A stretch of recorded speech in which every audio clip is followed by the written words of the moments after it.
Bienvenue à tous les amateurs de MMA sur la chaîne LNG21, les nouveaux gladiateurs du 21e siècle. Alors, un petit retour sur l'UFC 309. Alors déjà, je vais commencer par la carte principale, par l'événement principal. Jon Jones, Miocic. Alors, je vois des titres pompeux.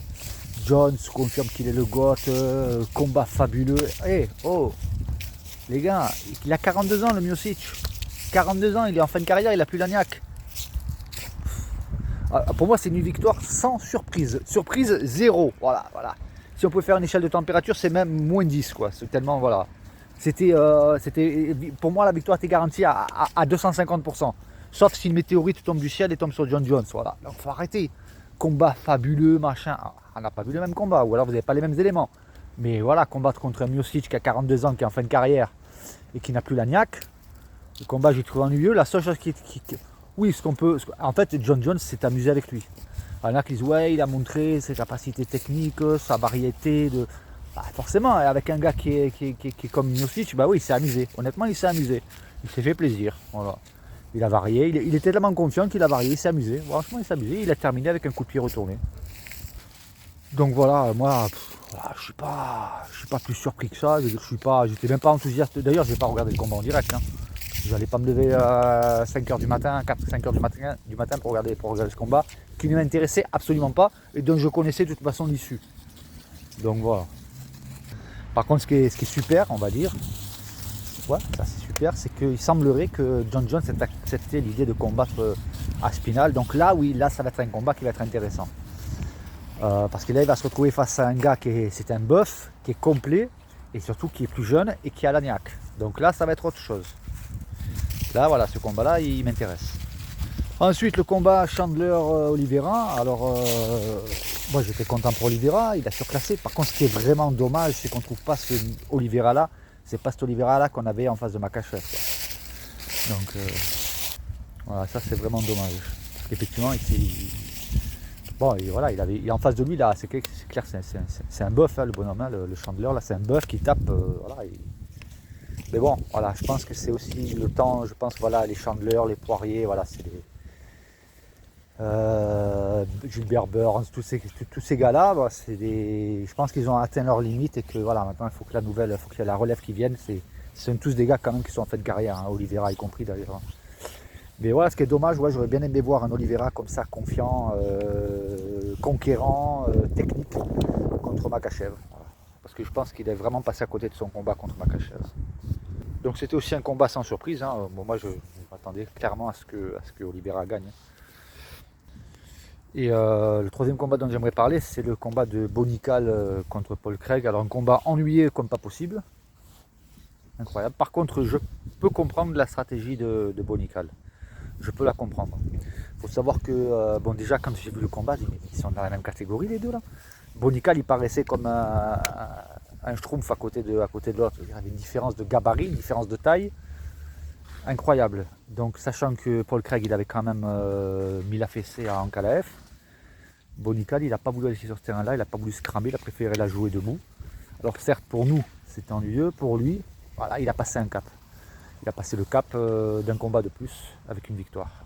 Je peux comprendre cette stratégie. On aurait préféré, enfin j'aurais aussi préféré, je pense comme la majorité, le voir démontrer ses capacités en lutte et en grappling. Mais je peux comprendre la stratégie qui a été mise en place. Voilà, ils ont chacun annulé. Et puis Paul Craig, je pense que c'était pareil, il n'avait pas envie d'aller sur le terrain de la lutte et du grappling, hein, puisqu'il a accepté de rester debout. Il n'y en a aucun des deux qui a tenté de ramener l'autre au sol. Hein. Donc on avait deux lutteurs grappleurs qui se sont affrontés en kickboxing, quoi. Donc voilà, ils se sont annulés leurs compétences chacun, quoi. Mais bon, sur ce terrain-là, c'est Bonical qui a gagné. Hein. Mais sinon le combat il était franchement ennuyeux, quoi, sans intérêt. D'ailleurs la foule, ils se sont fait siffler par la foule. Hein. Voilà. Mais bon, maintenant on regarde sur le papier. Je pense qu'il adoptera une autre technique face à Khamzat, il n'aura pas le choix. Si il doit rencontrer un jour Khamzat Chimaev, il n'aura pas le choix que d'aller au sol, parce que de toute façon, Khamzat va l'amener au sol à Bonical. Mais là, voilà, ils étaient tous les deux décidés à rester debout. Et voilà. Et pour terminer, j'aimerais parler d'un autre combat qui n'a absolument rien à voir avec le MMA. Enfin, si, une petite partie, c'est pas du MMA, c'est de la boxe. C'est le combat de Tyson contre Paul. Franchement, ça m'a fait pitié de voir Tyson dans cet état. Et franchement, je pense que le combat, il était vraiment truqué, arrangé. Je pense qu'il était arrangé le combat. D'ailleurs, c'est peut-être pas pour rien qu'à la fin, Tyson, il est prêt à mettre les gants contre Logan. Ça sera le même cirque et c'est le moyen facile de rentrer du pognon, quoi. À coup de millions de dollars, parce que ça fait le buzz. Mais bon, je pense que les fans se sont fait avoir une fois, ils ne se feront pas avoir une deuxième fois. Parce que là, on a clairement vu qu'en fait, Jack Paul, il pouvait éteindre Tyson. On voyait, quand Tyson titubait, il aurait suffi à Jack Paul de continuer de le tabasser et puis il serait tombé. Mais bon, ça montre que c'est un combat truqué. Parce que s'il aurait fait ça, on aurait dit ouais, il a massacré un vieux, voilà, etc. Bon, maintenant il ne l'a pas fait, ben forcément. Je pense que c'était le but, c'était d'arriver de donner du spectacle, quoi, d'arriver au bureau. Ils ont chacun reçu leur chèque. Je pense que Tyson, il savait très bien qu'il ne pouvait pas battre ce petit jeune de 27 ans. À moins d'un coup de chance, mais bon voilà, c'est plus le Tyson, je veux dire, c'est clair, c'était évident qu'on n'allait pas avoir un Tyson grandeur nature de l'époque, quoi. Mais ça m'a fait de la peine quand même. Alors que certes, il a du courage quand même, faire ce qu'il a fait à 58 ans, avec le gabarit qu'il a, le cardio, il faut le faire quand même, hein. 58 ans, aller sur un ring, se taper 8 rounds de 2 minutes comme ça, assez intense quand même, faut le faire. Mais on voyait clairement que c'était Tyson, c'est l'ombre de lui-même, je veux dire, voilà. C'est l'ombre du Tyson qu'il était autrefois. Voilà. Pas l'ombre de lui-même, mais l'ombre du Tyson qui était autrefois. Et c'est vrai que ce qui serait bien, c'est que Jack Paul, il y ait quelqu'un qui lui donne une fessée, quoi, parce que j'aime pas du tout ce personnage. Je le trouve arrogant, je le trouve opportuniste. Il cherche l'argent facile, quoi. Donc ça serait bien que. Alors j'ai cru comprendre que Ngannou a promis de le taper s'il le voit, même pas en combat, juste comme ça, le taper s'il le voit. Et Gervonta Davis, lui, il serait prêt à boxer contre Jack Paul et je suis sûr qu'il mettrait la fessée. C'est un génie, le Gervonta Davis, hein. Hyper technique. Alors là, qu'il y a une différence de 40 kg, mais je pense que voilà, le gap technique, il est tellement immense que si Gervonta il dit qu'il peut y aller, il y va, quoi. Est-ce qu'il accepterait Jack Paul? Alors il semblerait qu'il ait dit oui, mais voilà. Ça, c'est un combat qui serait intéressant parce que là, il se ferait mettre la fessée. Là, il n'y a aucun doute. Voilà, je voulais terminer par ça parce que c'est vraiment, ça fait partie des événements récents là. Et voilà.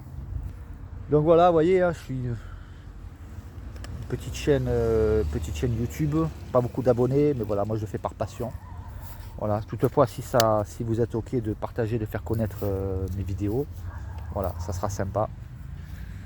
Je vous dis à bientôt et on va voir la suite. Ce qui serait bien, c'est dans la suite, c'est le combat de. Ça serait bien qu'il y ait un combat avec Manon Fiorot et Tchevchenko. Ça serait bien. Je trouve qu'elle le mérite. Elle le mérite vraiment, Manon. Et je pense qu'elle a toutes ses chances. A bientôt pour d'autres vidéos.